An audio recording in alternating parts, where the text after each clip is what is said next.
देखिए आज का हमारा टॉपिक है पास्ट इंडेफिनिट टेंस। ध्यान लीजिए, पास्ट इंडेफिनिट टेंस किसे कहते हैं? हमने प्रेजेंट इंडेफिनिट टेंस के बारे में भी पढ़ा था।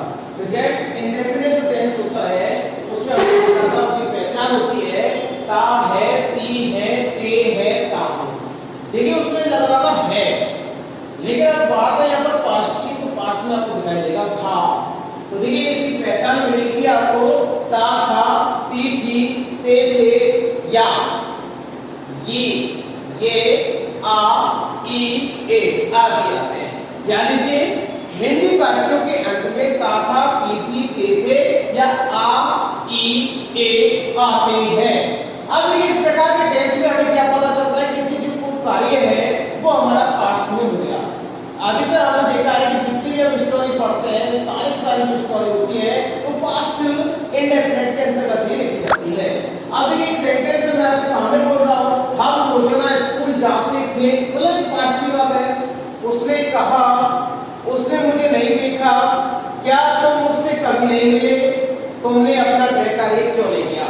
ये सारे सेंटेंस में हमने देखा था, इसमें आ रहा थे, इसमें ए, आ, ई, ए मिले, उसने कहा इसमें आ रहा है, उसने मुझे नहीं देखा इसमें आ रहा है, ये देखिए। तो इन सेंटेंस को पास्ट इंडेफिनिट टेंस के अंतर्गत आते हैं। अब ये अफर्मेटिव सेंटेंस, अफर्मेटिव सेंटेंस में देखिए सबसे पहले हम सब्जेक्ट लिखेंगे, सब्जेक्ट के बाद वर्ब की सेकंड फॉर्म आएगी, सेकंड फॉर्म आएगी, ध्यान देने वाली बात है। उसके बाद ऑब्जेक्ट है। एक सेंटेंस है मेरा, मैंने कहा, ध्यान दीजिए मैंने कहा, तो मैंने को अंग्रेजी में कहते हैं, सब्जेक्ट इसका हो गया आई, और कहा को अंग्रेजी में कहते हैं से। क्या कहते हैं? से। और से की सेकंड फॉर्म होती है सेड।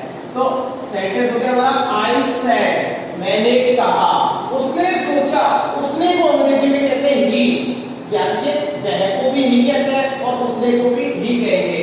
अब देखिए सोचने को अंग्रेजी में कहते हैं थिंक, और थिंक की सेकंड फॉर्म होती है थॉट। तो हमारा सेंटेंस क्या होगा? ही थॉट, माँ ने खाना बनाया। अब देखिए सब्जेक्ट क्या है? माँ, माँ को अंग्रेजी में कहते हैं मदर। अब खाना बनाया, खाना बनाने को कहते हैं कुक फूड। तो कुक की सेकंड फॉर्म होती है कुक्ड और फूड। तो सेंटेंस हमारा हो गया मदर कुक्ड फूड। मैं खेलता था, आई प्लेड। यानी जिसको कहा था टॉपिक क्या लगा? आई प्लेड, क्योंकि इसकी फर्स्ट फॉर्म क्या थी? प्ले, प्लेयर खेला, प्ले की सेकंड फॉर्म हो गई आई प्लेड। उसने मुझे देखा, ही लुक मी।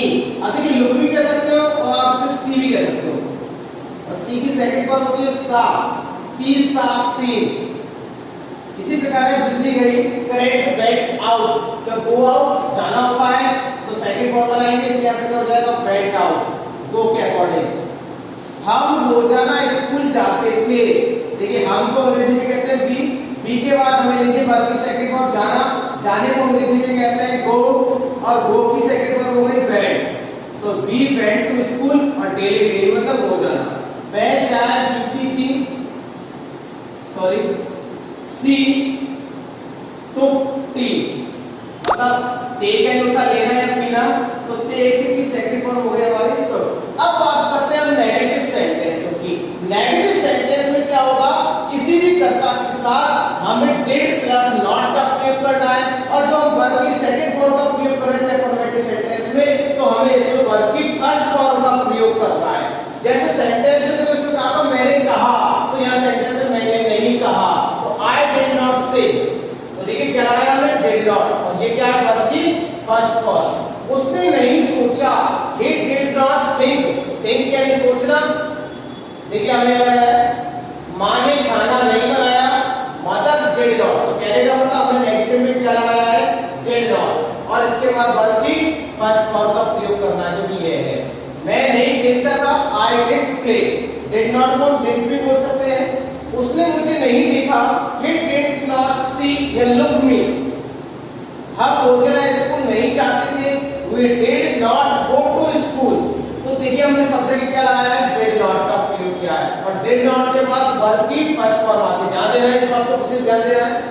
वह चाय पीती थी, she did not take tea। अब यहाँ पे टेक फर्स्ट फॉर्म ध्यान रखना, ये इधर हमने लगाई थी, जब सेकंड फॉर्म लगाई थी। अब बात करते हैं हम इंटरोगेटिव सेंटेंस की। आपको अब तक हमने सभी सेंटेंस को बताया कि जो इंटरोगेटिव सेंटेंस होता है वो दो प्रकार से होते हैं, एक तो जो डेट से प्रारंभ होते हैं और एक तो WH वर्ड से स्टार्ट होता है। कुछ नहीं है, WH को डेट से पहले ले लेते हैं, बस बाकी एडजेक्टिव है। देखिए WH डेट, सब्जेक्ट, वर्ब की फर्स्ट फॉर्म और ऑब्जेक्ट। सेंटेंस से क्या मैंने कहा, तो इसकी अंग्रेजी बनेगी क्या मैंने कहा। तो मैं को कहते हैं आई के अकॉर्डिंग में डेट लगाया, से यानी होता है कहना, तो डेड आई से। क्या उसने सोचा, डिड ही थिंक, तो हमको डिड कहां लगाना है, सब्जेक्ट से पहले। डिड का प्रयोग कहां करना है, सब्जेक्ट से पहले, फिर उसके बाद वर्ब की फर्स्ट फॉर्म का प्रयोग करना है। क्या माँ ने खाना बनाया, तो डिड मदर कुक फूड, क्या उसने मुझे देखा, डिड ही सी मी या लुक मी, क्या मैं चाय पीती थी, डिड शी टेक टी, ध्यान देना टेक यानी वही लेना, क्या उसने तुझसे बात की, जैसा अपन कभी किसी से पूछते हैं कहते हैं क्या उसने तुझसे बात की, तो did she talk to you, you का मतलब तुझसे, टॉक यानी होगा बात करना, सी यानी लड़की के लिए, इसलिए हमने सी का प्रयोग किया। यह तुमने क्या किया, what did you do, what did you do, अगर हमने पूछा यह तो दिस, तो what did you do this, क्योंकि किया को अंग्रेजी में कहते हैं डू, डिड हमें लगाना है, क्या के लिए हमने प्रयोग किया व्हाट, तो यहाँ पर क्या होगा, सबसे पहले WH वर्ड लिखते हैं, WH वर्ड के बाद हम डिड का प्रयोग करते हैं, डिड के बाद हम सब्जेक्ट का प्रयोग करते हैं, सब्जेक्ट के बाद हम वर्ब की फर्स्ट फॉर्म का प्रयोग करते हैं। तुमने यह सब कैसे किया, how did you do this all, यह सब को अंग्रेजी में कहते हैं दिस ऑल, ठीक है। और हाउ को क्या कहा हमने यहाँ पे, कैसे के लिए प्रयोग किया, और डू यानी होता है करना।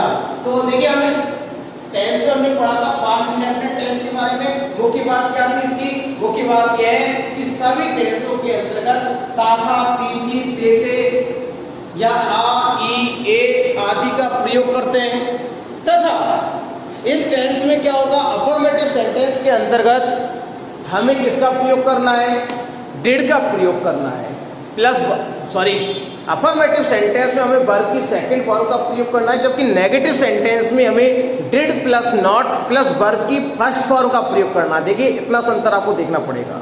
और इंटरोगेटिव में आपको डिड सब्जेक्ट से पहले लिखना है और वर्ब की फर्स्ट फॉर्म का ही प्रयोग करना है। ध्यान दीजिए, जैसे सेंटेंस आपके सामने है, दो चार एक बार रिपीट कर देते हैं। मैंने कहा, तो आई यानी सब्जेक्ट और सैड यानी कहा, सैड क्या है, सेकंड फॉर्म में से की।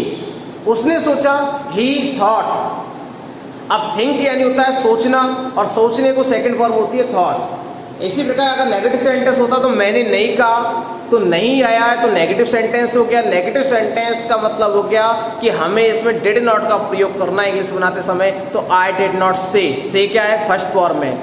उसने नहीं सोचा, ही डिड नॉट थिंक, तो हमने डिड नॉट का प्रयोग किया। अब इंटरोगेटिव सेंटेंस में हमें डिड कहाँ लगाना है, सब्जेक्ट से पहले लगाना है। कैसे लगाएंगे वो देखिए।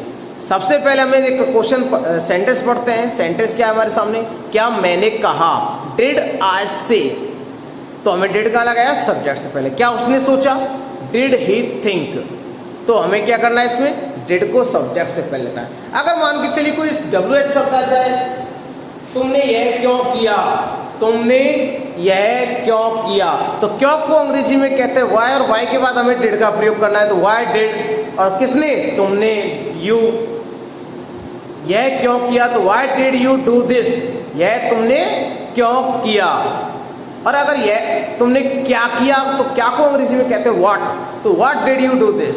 तो आप समझ गए होंगे, हम इसने आज टॉपिक में पढ़ा था पास्ट इंडेफिनिट टेंस के बारे में। आपको हिंदी वाक्यों में ता, ती, थे मिलेंगे या आ, ई, ए मिलेंगे। दूसरी बात, हम ज़्यादातर जितनी भी हमारी पुरानी बातें होती हैं जो हम किस में प्रयोग करते हैं, पास्ट इंडेफिनिट में प्रयोग करते हैं। जितनी भी हमारी पुरानी आदतें होती हैं हम उनको भी पास्ट इंडेफिनिट टेंस के अंतर्गत ही प्रयोग करते हैं। मैं अपन कहते थे मैं चाय पीती थी, मैं पहले खेलता था, मैं पहले सोता था, शायद अब नहीं सोता होगा। तो ऐसे सेंटेंसों में हम पास्ट इंडेफिनिट टेंस का प्रयोग करते हैं। आशा करता हूं कि आपको ये टेंस समझ में आ गया होगा। नहीं समझ में तो आप कमेंट के नीचे लिख सकते हैं, मैं और अच्छा आपको समझाने की कोशिश करूंगा। धन्यवाद, थैंक यू वेरी मच।